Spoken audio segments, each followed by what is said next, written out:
morning, Staten Island, and welcome to another edition of the Grace 10314, brought to you by our friends at Dayhab Crew from the Grace Foundation. Now a little about us. My name is Brian Gomez, and I'm the district manager here at Staten Island and Manhattan, and it's great to be broadcasting here today. And hi, my name is Mitchell Lowell, and I am the New Dorp manager for Investors Bank here on Highland Boulevard. Now it's time to invest yourself in this week's episode of Grace 10314. Can you tell us your name and your role? Sure, my name is Brian Gomez. I am the district manager for Staten Island and Manhattan for Investors Bank. And I am Mitchell Lowell. I am the branch manager for the New Dorp branch on Highland Boulevard. How did you get into banking? How did I get into banking is a long story. But actually, the kind of neat thing is I have family members that were originally in banking. My mother was in banking. She worked at Bank of New York, and my uncle worked for Citibank. And when I got out of college, I originally didn't know where I was going to go, so I had an opportunity to work for Commerce Bank many moons ago, and they gave me my first opportunity, and since then I worked my way up. Congratulations. Thank you. For myself, it was back in the 80s. I was hired by a bank that is no longer, and they called it MHT, Manufacturers Hanover Trust. But then after a year, went into the mortgage business for the next 28 years. And then Brian and I have been friends for a long time, and the opportunity presented itself to become the branch manager here for investors, and I transitioned back into banking and been with investors since that point. What should a person look for when choosing a bank? I think it's about relationships. You know, I think every bank has a checking account, a savings account. You know, it's the same. The key thing is about relationships and how you have that relationship with that person you're dealing with. And you want to make sure the bank that you're banking with knows who you are. When they know your name and they look out for you, I think that's important. It's not about yes, banks make money, but it's about the relationship we have and how we can make your life better. How early can you start to save or invest? You can start at a young age. I mean, it all depends on what you'd like to do, whether it's a savings account or bonds or any type of way of saving. You know, many parents start with their children at a young age, and then as you get older, you transition to your accounts and what you need. But at a very young age, you can start to do it. When we had paper routes and things like that, we took the money and put it in a savings account. I think you know, getting into investing early is important. To understand the stock market's important. I think lifelong lessons in terms of how to invest for your future is important, and that's stuff you can do with a computer to analyze. Even on your iPhones has the app that shows you how the market is doing, fluctuating. I think it's very important at a young age to start understanding that so you can build your personal net worth and grow. How much money do you need to open an account? It depends on every bank. So, you know, for us, it could be for an individual, there's 3 ways to put in money. If you have a direct deposit of over $500, you can start an account with $50. But, you know, to avoid any fees, you know, like we direct deposit over $500 or $1,000 minimum balance, or you do debit card transactions. But these are, you know, those are the things that they look at. But every bank is different in terms of their requirements. But for us, you know, you can start an account as low as $50 and then kind of work your way up. It's all based upon, you know, transactions. Yeah, it depends on whether you're looking for a checking or a savings account. All different parameters for different accounts. When you're young like yourself, you might go with a savings account and start with that and invest in that way, and then ultimately transition to a different type of account. Should a person invest their extra cash or use to pay off debt? I think it's important to try to pay off debt because we talk about credit, right? So eventually one day you want to buy a house, let's say. You're going to purchase a house, but you need to have good credit to buy a house. So to pay off debt on time in a timely manner is going to help build your credit score, which is going to give you an opportunity to, when you do go for a mortgage or a loan, the banks will look at your credit score to make sure it's in order. So if you're making payments on time, it's very important. So pay off debt. I believe in, you have a little bit of debt, but you want to make sure that you always pay off your debt on time and minimize your credit card debt. Can you tell us how to budget for an investment? Well, it depends on what type of investment you're looking for. But what I do is I sit down one-on-one with each person and I go over their finances and I go over what their savings is and their debt is, and I come up with a plan on an individual basis because, let's face it, it's not the same for everybody. Everybody is different, everybody does things differently. So a one-on-one sit down and understanding is the best way to be able to deal with that. What different types of investment does your bank offer? Variety of different types of investments. When we get into that part of the bank, we're talking about annuities, 401ks, retirement plans, IRAs, things that we offer a full gamut, a full selection of different products in that arena, even which we call managed accounts. And I use this meaning that it's not that, managed quotations, but it's managed accounts meaning that we will look at different funds and be able to place your money where the funds are being productive so you can earn more. And you diversify a little bit. You don't have to put it all in one place. And you look at, again, go back to the individual and see what's best for them. Do you have to pay tax on an investment?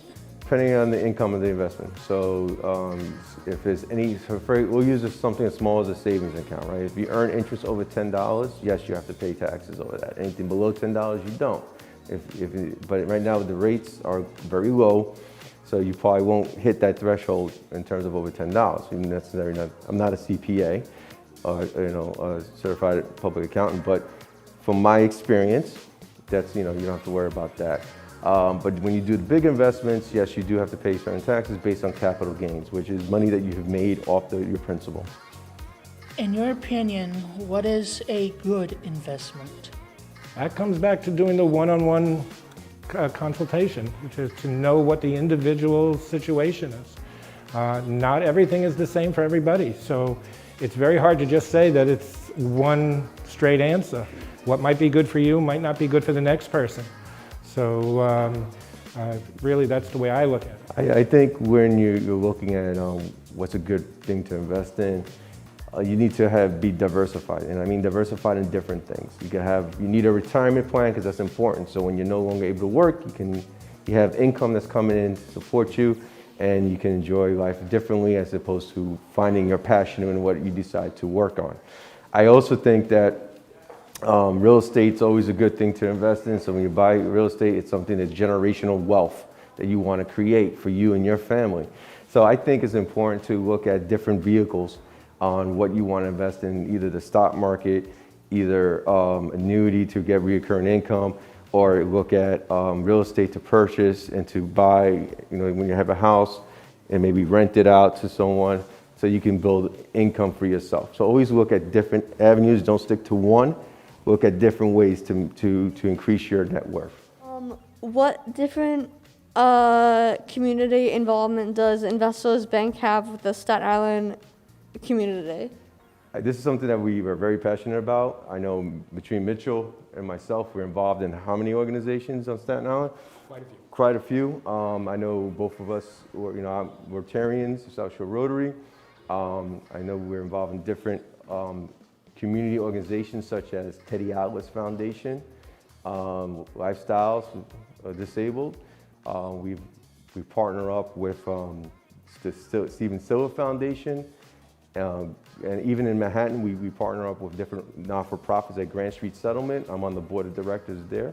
So we do get involved in the community. It's so important to give back, especially that we're Staten Islanders. I still consider myself a Staten Islander. I migrated to New Jersey. But I grew up on Staten Island. I am a North Shore kid, and for me, being always giving back to the community is very important, and it gives me a sense of pride to give back. Also, what trend did you notice during the pandemic in the banking industry, and were people withdrawing their savings?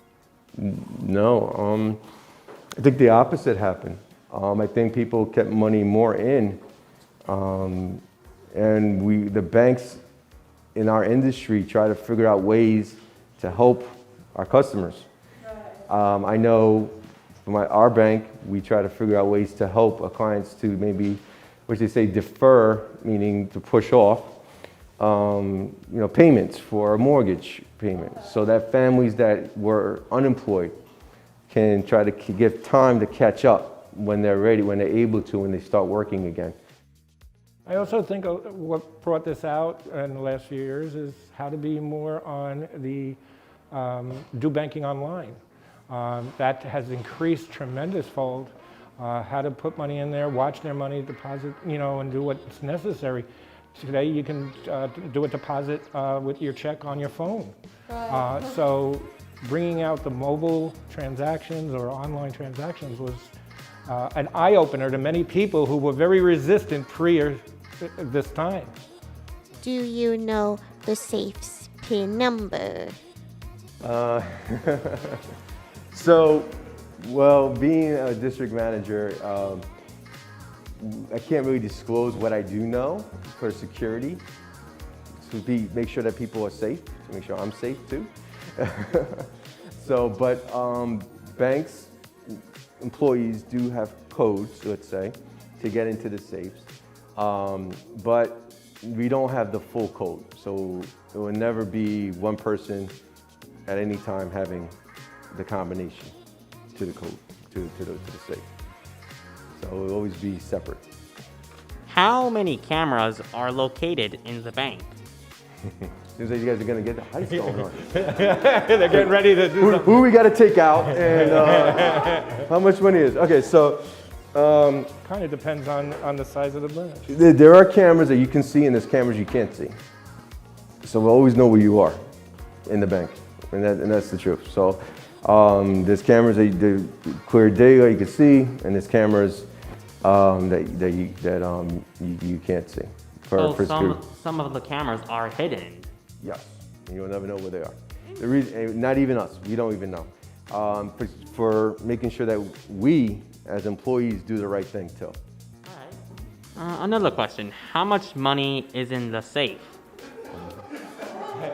So, what time are you coming? Who do I need to call now? So, in a bank in general, I know there's this myth that we have this big money thing. It's not like the movies. But I could tell you a quick personal story. When I was first started in banking out of college, and I was just a customer service rep, and I was working in Manhattan in the city, I got a chance to sit, and growing up, I'm sure I didn't even have much, my family, but sitting in front of all the money, I was like, wow, this is a lot of money. But as you get older, you're like, this is nothing, right? So it's all relative, but we don't keep a lot of money in the safe for security reasons. But there is some, but to help our customers, to service our customers, but not a boatload like Fort Knox or something like that. All right? But it's kind of cool when you do see it though.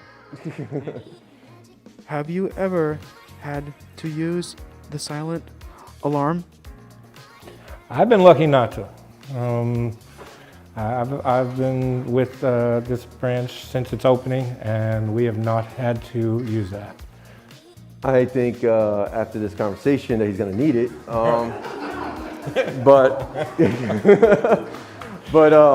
no. I actually I've had to use it once or twice, and it's a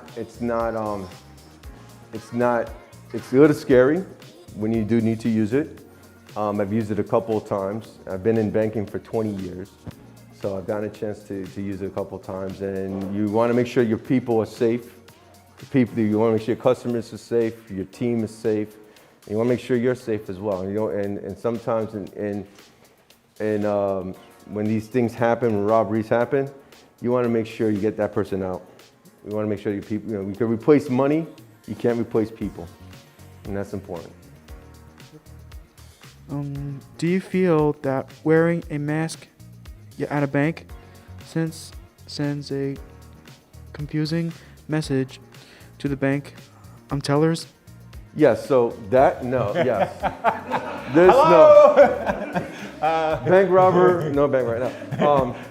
Yeah, so Not to the tellers. I think it's not anymore. right. Before pandemic, people come with a mask or sunglasses or a hat, become suspicious. Nowadays, people come in with a mask, and sometimes I come in when I'm off from work with a mask, a hat, and sunglasses. I do look like I'm going to rob the bank. How are you involved in Groundhog Day? Well, it took place, we started 9 years ago. I've been doing Groundhog Day. It's been a lot of fun. For me, again, like I said, I'm a North Shore kid. So when I was a little boy going to school, we used to take trips to the Staten Island Zoo. So the zoo looked exactly the same to me when I was a kid. Obviously, it had some different attractions now. It's evolved. But I got really into it when I started working for Investors Bank. And when I had the opportunity to help support a local community organization like the zoo and see how it impacts children's lives, it was a no-brainer for me. Because it's been an influence in my life in terms of, everybody from Staten Island gets to go to the zoo and gets to experience that. So to be a part of that, I think is a lot of fun and very humbling for me, being a Staten Islander at heart. One of the greats, 10314, don't go away. All right, everyone, you saw the roundtable discussion with the participants. We do that every week, but we want to give you something a little bit different. Normally, we have our guest hosts come to the Grace Foundation. You see them on camera, you see them with the participants, but now we have our own little roundtable. We're going to start it off first with Vinny Bonomi from the Grace Foundation, a consultant. I'm going to ask the next question. I'm Todd Pavone from Gotham Trinity Productions, of course, proud board member of the Grace Foundation. Up third is the executive director from the Grace Foundation, Kathy Del Priori. Up fourth is Dan Ryan, who is the advertising director for the Staten Island Advance and SI Media Group. And then last will be Bobby Annenson, who is the member director for the SIEDC. For those keeping track, that's the Staten Island Economic Development Corporation. It's a mouthful. And of course, you recognize these faces, Mitchell and Brian Gomez joining us here for this special roundtable. Once again, guys, thank you so much for your time today. We appreciate your patience being here today. Excellent job today at Staten Island Groundhog. We're going to get to that in a second. But first, Vinny's going to kick us off with this roundtable. What do you got, Vin? So good morning. Thanks for joining us today. The guys asked great questions at the roundtable, so we're just going to touch a little bit. Two parts. Tell us a little bit about yourselves, what your interests are, what your hobbies are, and maybe a little fun fact that nobody really knows about yourself. For me, again, Brian Gomez from Investors Bank. A couple of things I like to do in my personal time is one, I like to golf. I like to work out in the gym, and it's kind of neat to have a 13-year-old son now that's is very passionate about playing football, and he's actually coming. Now I'm going to the gym with him, and it's kind of like pretty cool. But I also realize how old I am because now I wake up in the morning with a lot more aches and pains than I didn't have when I was my heyday. But it's just really a lot of fun. Working out with my son and spending quality time with my family, because at the end of the day, that's the most important thing for me is my family. And be able to spend time with them, with my wife and my two daughters and my son has been a blessing in itself. Good for you. Fun fact? Fun fact for me, actually at one time I won states in the 4x2 indoor champion for St. Peter's High School. And so we won states and we haven't won it in a long time, and it was the neat part about it was that that era. Remember the movie White Man Can't Jump and stuff like that, so they didn't think we could run either. So we had a very diverse team, and we actually won it that year. So it was a lot of fun, and it's funny, we come across our competitors and out there today, me and my friends, I'm still friends with a lot of the guys on that team. And we actually, we talk about old stories, and it's just a cool thing. Family is for me. My kids are a bit older, 30 and 29.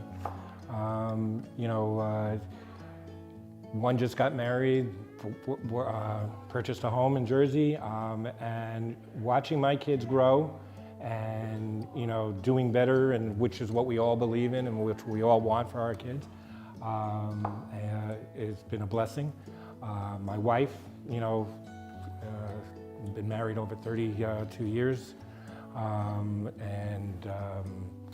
you know, it's just all about family for me. There's nothing else that comes before that.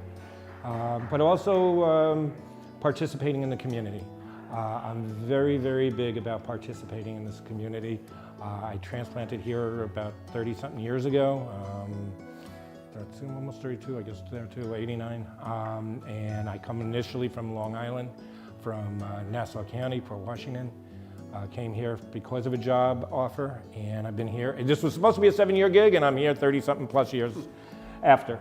And that was because of family, because it was always about, well, they had to go to this school, they had to go to this school. We had to keep them in that. So that's really, you know, about a little bit about me. It's about that. Fun fact about me, I had hair at one time. I had a big afro. I could show you those pictures and you would not think it was me. It's great. Great pictures. Right? A big afro. A big afro. Full-fledged afro. Full-fledged. Staten Island Chuck, better known as Charles E. Hogg. What a history he has. He is incredibly accurate at 85%, I believe the percentage is at right now. And obviously, he's going to get it right this year because we're going to get more spring. What's it like going there each year when there's people there? The crowds are intense. I mean, it's big. I mean, it's just like Punxsutawney Phil when they pack that thing up. But what's it like at the Staten Island Zoo each year? It's really exciting. I remember the last time we had people at that event, and it was a lot of fun. I mean, every year it's a little cold. Obviously, it's chilly, so you definitely wake up from the cold. But we used to, you know, having the crowd there. They kind of do cheer, chuck along, which is really nice, and it is humbling because, again, as I mentioned earlier, being a kid, one that was looking from a classroom and now being on stage and being part of the community on Staten Island, giving back, for me is just it's priceless. I mean, for me, it's reflection, and I tell my kid, like my son asked me this week, "Oh, Dad, you have to do Groundhog Day again?" I said, "Yes, I do," and then I'm excited about it, and I told him why, because he always asks me, "Why do you always do this?" Well, for that reason alone, is that I was that kid in class that saw it, or was hearing about the Staten Island Zoo, and then going to be on stage now and to do that, or to speak on behalf of our bank, to represent our bank, has been, it's just pretty neat. It really is cool. And now they were able to watch it live in the comfort of their home, on their cell phones, their tablets and whatnot. It's changed. I think hopefully when this pandemic calms down, I still believe eventually we'll get over that hump, and that we'll get people back together, and it'll be a lot more refreshing to see people. I think we need to be in public places. I think we yearn to have that camaraderie in the community, and it's just important. So doing it from my comfort zone home, it's been convenient, but it's nothing like getting up early in the morning and getting there and then seeing kind of like the magic that happens, the aura. I'm going to give it to you, Kathy, real quick. We all know you pretty darn well. You are one of the best public speakers. Public speaking is not easy, especially when it's in front of a crowd like the Staten Island Zoo. For participants here, or for anyone who is not about public speaking, one little tidbit from that arsenal that you have when it comes to speaking in front of a crowd or an audience. What is it about your presence in front of people? How do you get comfortable? What's a little piece of advice you would have specifically, Brian? My advice would be just be yourself. It is nerve-wracking. I would be lying to you if I didn't say I get a little nervous beforehand, trying to think what I'm going to say, how I'm going to respond. I think individuals with a talent to it, but more importantly is just being yourself, being genuine, be concerned and be involved. If you're talking from your heart, it comes from a special place, and you'll achieve your goal, and you'll come across sincere, and that's what it really is. It's all about connections, and I think being able to do that, my advice to that person would be yourself, try to connect, and talk from the heart. Don't be so scripted. It's good to have bullet points because you want to hit your keynotes, but don't be too scripted, be yourself. I've known Brian for a while, and he's always very natural.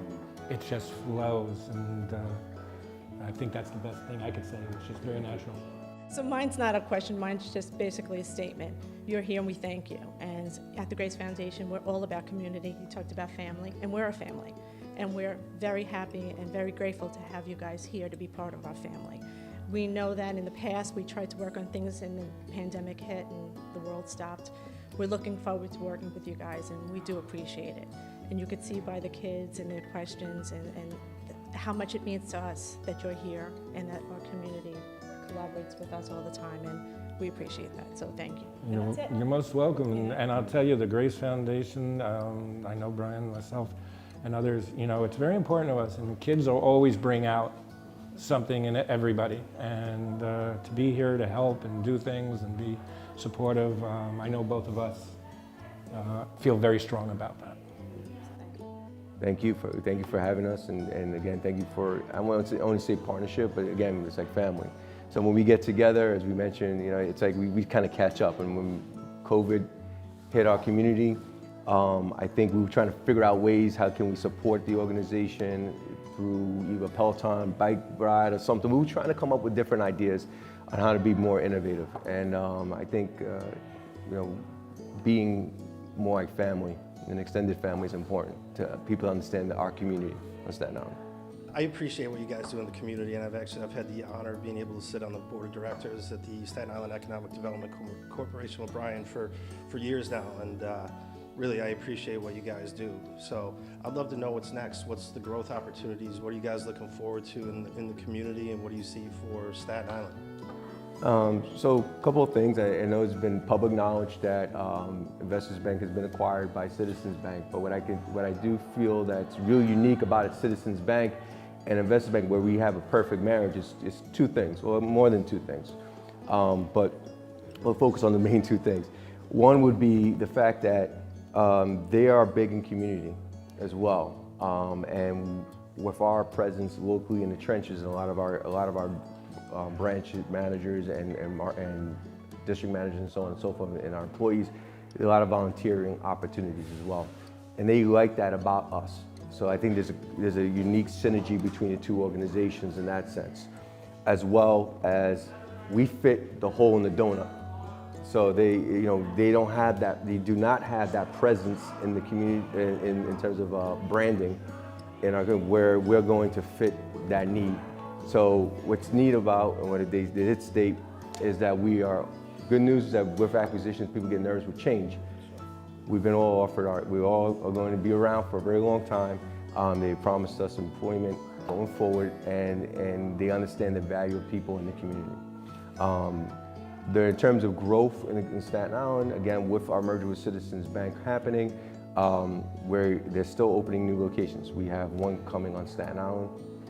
Hopefully 6 months, I don't know, it's just up in the air, but it's still, we have it slated, it's in the plans, in the book, and everything's moving forward in that direction, and we're opening up another location in the city. So I think with the growth opportunity and the marriage between Investors Bank and Citizens, the future's bright. I'm excited to see how it all is going to pan out. And again, what I really do appreciate is that that gives me the opportunity to continue in my role, my functionality within the community, and as well as Mitchell. And we're looking forward to this marriage that they created. So I've been part of acquisitions in the past, either being acquired or acquiring, and I always believe the individual that's able to adapt to change the fastest is the most successful. So with the change, I embrace, and I'm sure my team and Mitch embraces the change, and we're looking forward to it. Thanks to the Grace Foundation for having me here today. Thanks to Brian and Mitchell, obviously. So a big part of this conversation today has obviously been about the community. So I'd like to just ask you a few questions about the next steps in the community. Is there anything going on that Investors is going to be doing within the community, or anything you can speak about in terms of the community? Recently, we have opened a post-COVID center at Richmond University Medical Center. Again, that's really huge in giving back to the community, especially servicing the North Shore of Staten Island.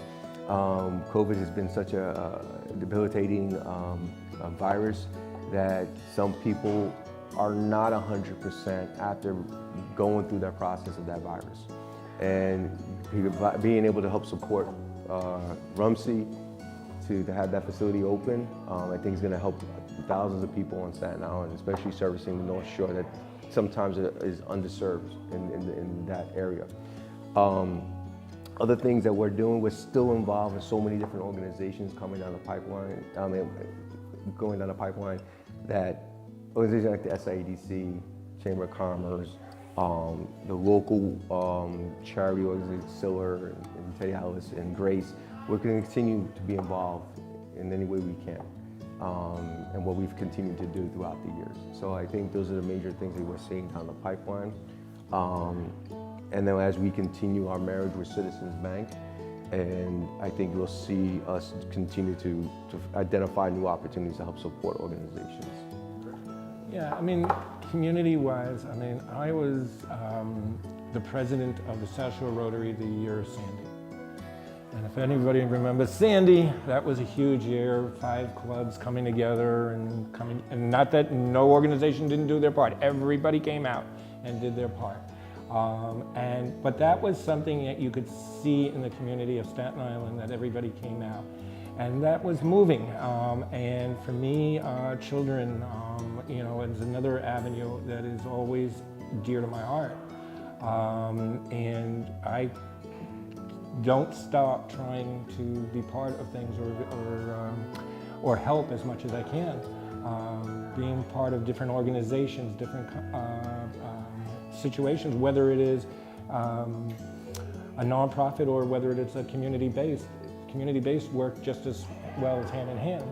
So we'll continue to do that. We'll continue to work with you know, all different facets of organizations, and I continue to look to ways constantly to be part of that. Yeah, and I think also, you know, with Rotary, you know, the turkey basket with the 5 Rotary clubs on Staten Island. I know the Rotary clubs in the past, we've been involved in going out to families in need to give, you know, turkeys and food for families before Thanksgiving. I think that's really important. That was an amazing one, because I was going in areas that you would say, why am I here? Why am I going to this house, you know? And then you realize why you're going to that house, you know, because you just don't know about the situation at that time. What is that person going through? So, you know, you never, it's the old story, don't judge the book by the cover, you know, type situation, because you don't know the help that somebody needs, and that's just as important. Yeah, and I think also being involved with the local churches. I mean, we're involved with St. Philip's Church in Port Richmond, and the work that, you know, Pastor Baker does out there. We try to support a lot of their programming and with their band and so on and so forth. So we're not just limited to one area of Staten Island, we're everywhere. And I think it's very important to understand that, you know, we're here to, like, it's funny because we're talking more about more community than anything, but I think actions speak for themselves. And I think it's the individual's part of that organization that really helps propel it, and then the organization supporting our passions behind the scenes is really neat to do. And that's another episode. Thank you for joining us with another episode of 10314 Dayhab Crew. And thank you to the Grace Foundation. My name is Mitchell Lowell with Investors Bank as the branch manager there in the New Dorp section. My name is Brian Gomez, District Manager for Investors Bank. Thank you for tuning in. We'll see you next time.